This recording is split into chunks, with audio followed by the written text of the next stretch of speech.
Alright, hey nerds, Sages here. So, you may be wondering, what are we looking at and why are we here? Well, usually, by now, Nintendo posts one of their trailers for the new summons, and I go over it with you guys, and we take a look at the characters, and we see what happens. That is not happening, for some strange reason. We are a day away now from that, and we haven't got a trailer for it, which is weird. But you know, Nintendo's always odd, and perhaps maybe having all of this, you know, surprise summon leaked out into the whole wide world was not a part of their plan. They should have protected it a little bit better, I think, but oh well, such is life. Either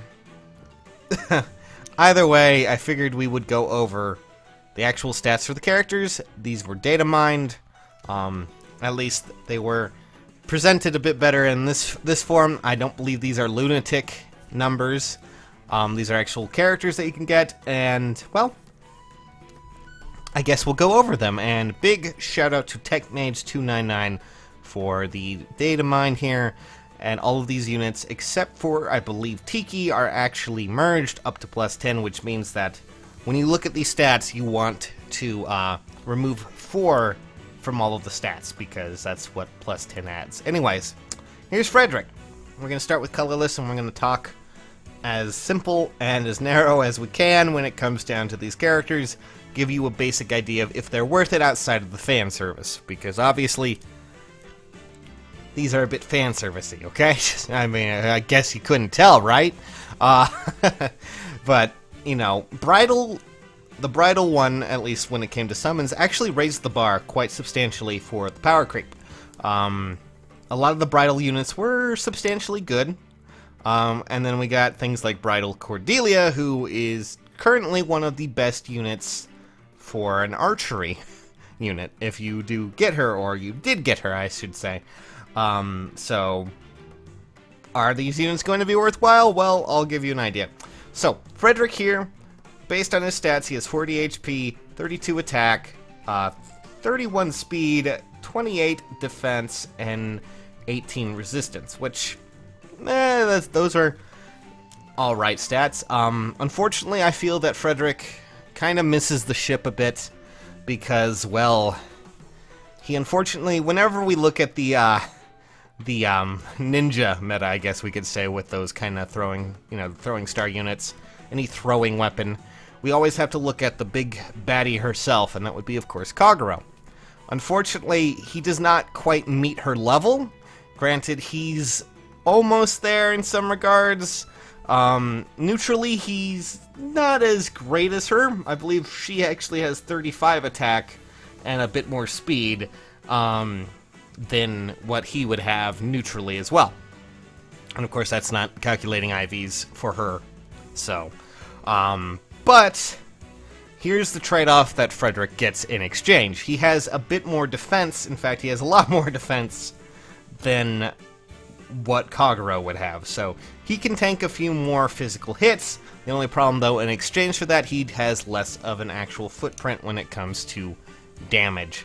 I'm not saying he's going to be terrible, I'm just saying that he's worse than Kagura, which unfortunately is pretty much the only real big game throwing weapon unit that is used in the meta right now, because, well, outside of Kagura having fantastic attack and speed, she also has a fantastic weapon. But, you know, you can give that weapon to other people, I believe, if I recall correctly. I could be wrong, but I'm pretty sure you can, so. I mean, honestly, Frederick is okay. I don't really think, if you have a decent archer, or you have a decent, if you have Kagura, you really don't need to bother with Frederick. I mean, he is just kind of there. He's not exactly any vast improvement over any of the other throwing weapon units, which is kind of a shame, because I guess throwing seashells at someone is about the equivalent of just saying, hey, quit it, and then, you know, going in and stomping on a sandcastle. I don't know. Outside of that, let's move on to the next colorless unit. We, of course, have our good friend Gaius. He's a thief exposed. Now, Gaius here is actually pretty interesting, and I would dare say he's probably the best unit you can get out of this pool, because, well, Outside of what he is, you know, 34 HP, 30 attack, 37 speed. That's quite a bit. And then, of course, you know, 19 defense and, surprisingly, 28 resistance.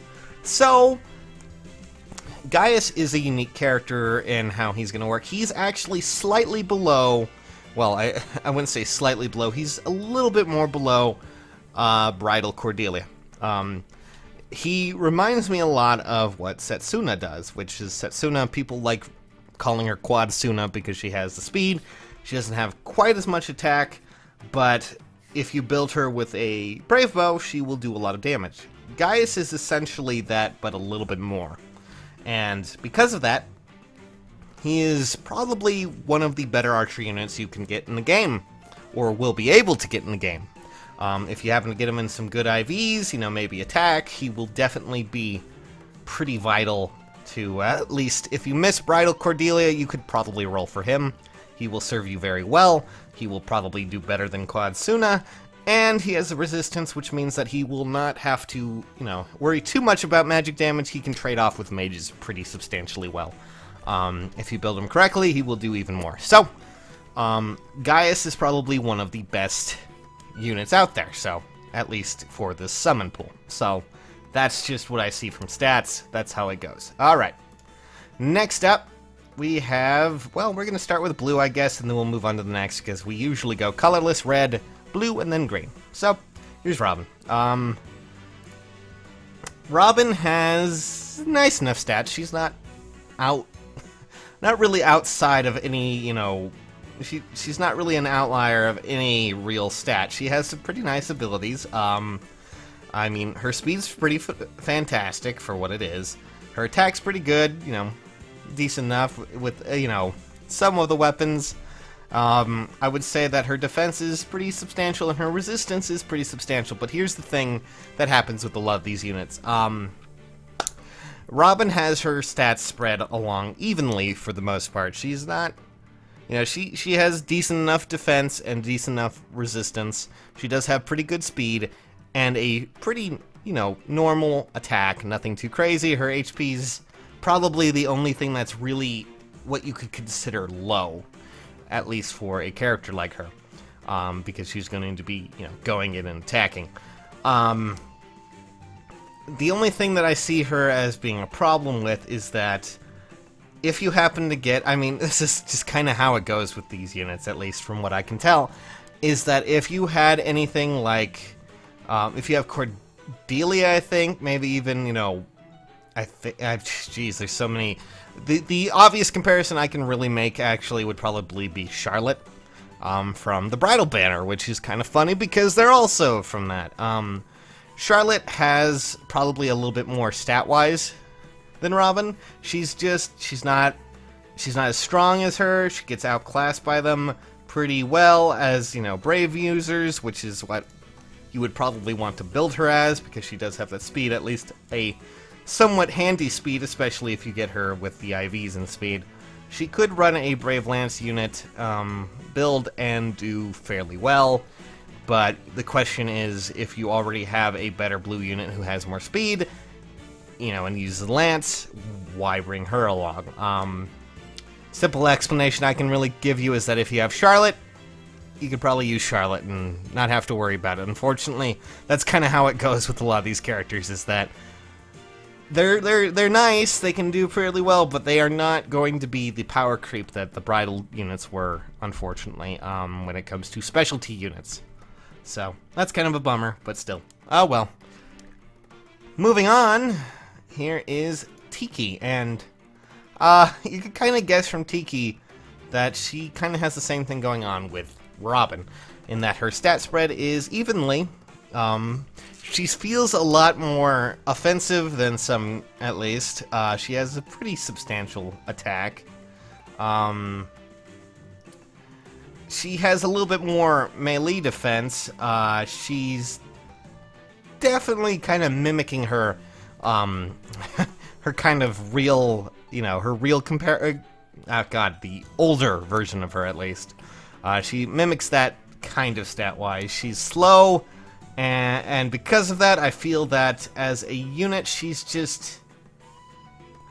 it's hard to put it out there, because we have certain axe users already in the game that can do what she does and a lot better. Speed is pretty key right now in the meta when it comes down to it with a lot of these units. She can handle some hits, and she will be pretty good at that, I think. So if you build her, maybe get some good IVs in attack, or even, I don't know, speed or defense, you might do fairly well with her. The only thing, though, is that I feel Tiki just... it's just the unfortunate part with a lot of these characters, and while she, she might have the melons, she just doesn't really, do much outside of, maybe raise heart rate a bit for some people. I feel like if you have any other strong green axe units, your Minervas, your Hectors, your, oh god, Ravens even, chances are you will probably find more use out of them, or even Legion, because while she can tank hits a little bit better, I feel she's not as strong, and that's the unfortunate truth with a lot of these units, is that they, people were expecting these to be the most amazing units after Bridle, because Bridle had a lot of great units, but it seems we're kind of going backwards a little bit. It's kind of, that's kind of how it always goes with these kind of banners, so, yeah, that's just, that's gonna be how it's gonna be, so that's all I really have to talk about when it comes to stats. Again, those are at least the finalized stats for most of these characters, and I hope you guys found this a little bit enlightening on if you should summon or not. Honestly, come on, really? Dang it, tablet. That's what's putting my music on here, because I don't like running the music from the video player, because it loops in a weird way. That's just how I do things. So yeah, I'm not really too certain, I have to say Echoes of Mystery was kind of disappointing, and now I'm kind of sad that our fan service banner may not be as servicing as I would like it to be, but that's just the way the cookie crumbles. Again, using that phrase, I'm patenting it. You can't have it, it's trademarked. You use it, you owe me like 5 cents. Maybe I'll jack it up to $5. Yeah! No, okay. So anyways, that's about it, guys. Hope I helped in some ways. For now, I'm going to go to bed. Catch you guys later. Thanks for watching.